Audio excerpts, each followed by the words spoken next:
Everyone, welcome back to SK classes. इस video में हम देखेंगे सूरदास के जो बाल वर्णन से आपके 4 पद हैं और भ्रमर गीत से 4 पद हैं, उनके एमसीक्यूज अभी हम देखेंगे। चलिए शुरू करते हैं। आज का पहला क्वेश्चन है, सूरदास डैश भक्त थे, यानी हमें इस रिक्त स्थान में सही ऑप्शन को भरना है। ऑप्शन है राम, कृष्ण, शिव, अर्जुन। तो जो सूरदास थे वो कृष्ण के सर्वश्रेष्ठ भक्त थे। यहाँ पे कृष्ण सही आंसर होगा, कृष्ण भक्त थे। दूसरा प्रश्न है, सूरदास के गुरु कौन थे? हाँ, तो कई लोग ये कमेंट कर रहे थे कि इस टाइप का क्वेश्चन नहीं आएगा, लेकिन आपके सिलेबस में कहीं दिया नहीं गया है कि कवि परिचय से नहीं आएगा या फिर हाँ, अभी तक नहीं आया है। बस कौन से कवि हैं या लेखक हैं उनका नाम बस आया है, लेकिन ये भी हो सकता है अभी मेन एग्ज़ाम है, क्वेश्चन थोड़ा डिफ़िकल्ट आ सकता है, तो हम कह नहीं सकते कि यहाँ पे उनके जो कवि परिचय हैं उससे क्वेश्चन आएगा या नहीं आएगा, हम सही तरीके से नहीं कह सकते, क्योंकि सिलेबस में ये नहीं लिखा है कि कवि परिचय से नहीं आएगा। तो इसीलिए थोड़ी बहुत जानकारी कवियों के बारे में होनी चाहिए कि उनकी रचनाएं क्या है, उनको कौन कौन से पुरस्कार मिले हैं, इस टाइप का क्वेश्चन थोड़ा बहुत जानकारी होनी चाहिए। तो इसीलिए मैं ऐसे क्वेश्चन भी एक दो यहाँ वीडियो में डालती हूँ, ताकि एग्ज़ाम में अगर आए तो आप उसको मिस ना करें। तो चलिए देखिए, सूरदास के गुरु कौन थे, इसमें हमें ऑप्शन दिया गया है वल्लभाचार्य, रामाचार्य, रामानंद, कृष्णाचार्य। तो सूरदास के गुरु थे वल्लभाचार्य, तो यहाँ पे ऑप्शन ए सही होगा। तीसरा प्रश्न है, सूरदास डैश के उपासक थे, रिक्त स्थान भरना है। निर्गुण, अगुण, विगुण और सगुण। तो सूरदास सगुण के उपासक थे, यानी जो भगवान के सगुण रूप को मानते थे। क्वेश्चन नंबर 4 है, सूरदास की कविता की भाषा क्या है? ब्रज भाषा, सद्धुकड़ी, हिंदी, संस्कृत। तो उनकी भाषा ब्रज भाषा है।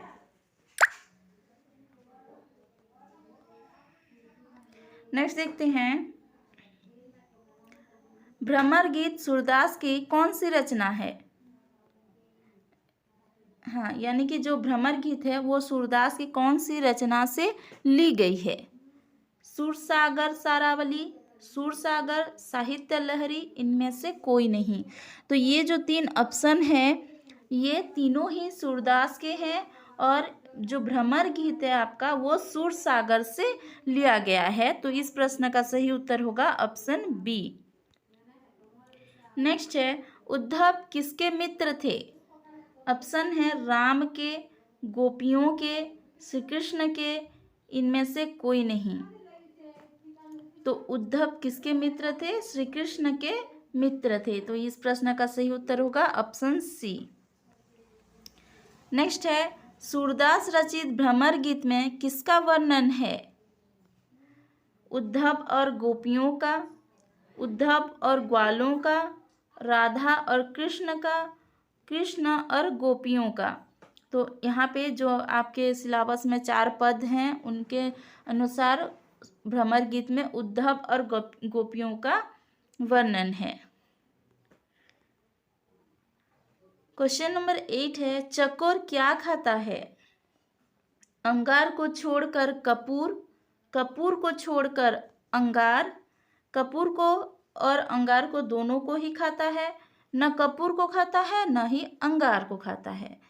तो इस प्रश्न का सटीक उत्तर है वो कपूर को छोड़कर अंगार को खाता है।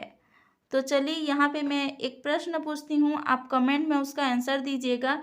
ये जो शब्द है कपूर, ये कौन सा शब्द है? शब्द 4 प्रकार के हैं ना, तत्सम, तद्भव, देशज, विदेशी, 4 प्रकार के शब्द होते हैं। तो आप इनमें से बताइए कि कपूर जो शब्द है वो कौन सा शब्द है? तत्सम है या तद्भव है या देशी शब्द है या विदेशी शब्द है? देशज शब्द है या विदेशी शब्द है? तो अभी आप कमेंट मार्क करके इसको बताइए। चलिए नेक्स्ट देखते हैं क्वेश्चन नंबर 9। भौरे कहाँ बंद हो जाते हैं? ऑप्शंस हैं गेंद के पत्तों में, कमरे के अंदर, कमल के फूलों के ऊपर, कमल के फूलों के अंदर। तो जो भौरे हैं वो कमल के फूलों के अंदर बंद हो जाते हैं। जब शाम होती है तो भौरे फूलों में ही रह जाती हैं। नेक्स्ट प्रश्न है, सूरदास के भ्रमर गीत के अनुसार कौन सा वाक्य सही नहीं है? तो हमें सही नहीं है यानी कि गलत ऑप्शन को छांटना है। भौरे कमल को नहीं छोड़ सकते, ये ठीक है। गोपियां उद्धव को नहीं छोड़ सकती, ऐसी कोई बात नहीं है, ये गलत है। यानी हमारा जो गलत ऑप्शन है वो बी, यानी कि हमारे इस प्रश्न का सही उत्तर होगा ऑप्शन बी। बाकी सारी ऑप्शन को भी देख लेते हैं। चकोर अंगार को नहीं छोड़ सकता, ये ठीक है। पतंग आग को नहीं छोड़ सकता, ये भी ठीक है। तो इस प्रश्न का सही उत्तर होगा ऑप्शन बी। नेक्स्ट है, मथुरा में उद्धव को देखने के बाद श्री कृष्ण कहाँ की बात कहकर पछताते हैं? अयोध्या, मथुरा, काशी, ब्रज। तो यहाँ पे ब्रज की बात कहकर पछताते हैं कौन? श्री कृष्ण। उद्धव श्री कृष्ण का डैश है, यानी यहाँ पे हमें रिक्त स्थान भरना है। सखा, गुरु, शिष्य, भाई। तो उद्धव जो है वो श्री कृष्ण का सखा है। तो इस प्रश्न का सही उत्तर होगा ऑप्शन ए। अगर यहाँ पे अब वीडियो को लाइक नहीं किया अभी तक तो लाइक कीजिए, और चैनल पे नए हैं तो चैनल को सब्सक्राइब करके ऑल नोटिफिकेशन बेल ऑन कीजिए, ताकि आने वाले जो वीडियोस हैं आप तक उसका नोटिफिकेशन पहुँच जाएगा। अगर टेलीग्राम ग्रुप में ज्वाइन होना चाहते हैं तो डिस्क्रिप्शन बॉक्स में उसका लिंक है, वहाँ से जाकर आप ग्रुप में ज्वाइन हो सकते हैं और अपना डाउट क्लियर कर सकते हैं। चलिए, और इस वीडियो का PDF भी आप पा सकते हैं, तो आप टेलीग्राम ग्रुप भी ज्वाइन कर सकते हैं। गोपियाँ भ्रमर गीत में किसके बारे में पूछती हैं? सगुण ब्रह्म के बारे में, निर्गुण ब्रह्म के बारे में है, ब्रह्मा के बारे में, या परम ब्रह्म के बारे में? तो गोपियाँ वहाँ पे निर्गुण ब्रह्म के बारे में पूछती हैं। क्वेश्चन नंबर 14 है, निराकार ब्रह्म के बारे में गोपियाँ क्या प्रश्न पूछती हैं? उसका पिता कौन है, उसकी माता कौन है, उसकी स्त्री कौन है, इनमें से सभी। तो निराकार ब्रह्म के बारे में गोपियाँ ये सारे प्रश्न पूछती हैं कि उनके माता कौन है, उनके पिता कौन है, या उनकी स्त्री कौन है, उनकी दासी कौन है। तो यहाँ पे सभी प्रश्न वे पूछती हैं।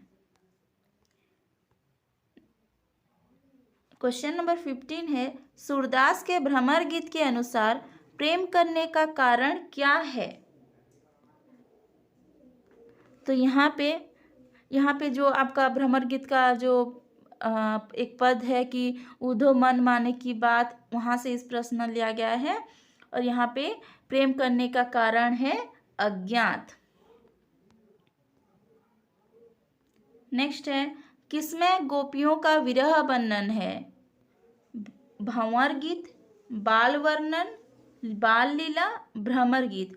तो आपके सिलेबस में तो बाल वर्णन और भ्रमर गीत है, और ये जो बाल वर्णन है ये जो श्री कृष्ण है उनकी बाल लीला का वर्णन है, तो ये तो नहीं होगा। विरह वर्णन भ्रमर गीत का है। तो इस प्रश्न का सही उत्तर होगा ऑप्शन डी। उधो मन नहीं 10-20। तो यहाँ पे जो ये उधो मन नहीं 10-20 यह कथन किसकी है? कृष्ण, राधा, यशोदा, गोपियाँ। तो यहाँ ऑप्शन डी गोपियाँ ठीक है। गोपियाँ उद्धव को ये कहती हैं कि उधो मन नहीं 10-20, यानी जो वो कहती हैं कि एक ही मन है और उस मन को हम श्री कृष्ण को समर्पित कर चुके हैं, तो और कहाँ से निर्गुण ब्रह्म की उपासना करें। तो इस पद में ये सब सारी बातें हैं। तो गोपियों का ये बात है कि उधो मन नहीं 10-20।